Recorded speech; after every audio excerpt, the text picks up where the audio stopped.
త్రేతాయుగంలో రాముడు రావణుణ్ణి చంపి అయోధ్యకు తిరిగొచ్చాడు. అప్పుడు ప్రజలు దీపాలు వెలిగించి ధర్మం తిరిగొచ్చిందని సంతోషించారు.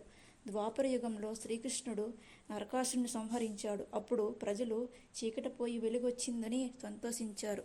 ఇలా ప్రతి యుగంలో ఎంతో గాఢమైన చీకటి ఉన్నా వెలుగునివ్వడానికి ఒక్క దీపం చాలు.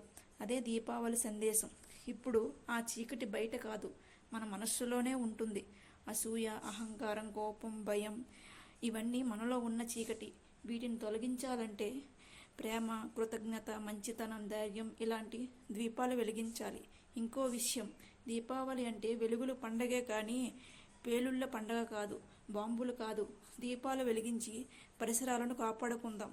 ఈసారి దీపావళి పర్యావరణాన్ని నష్టం కలిగించకుండా చూసుకుందాం. ఒక చిన్న దీపం, ఒక మంచి మనస్సు, ఒక ప్రశాంతమైన ఆలోచన, ఇదే మన నిజమైన దీపావళి. హ్యాపీ దీపావళి.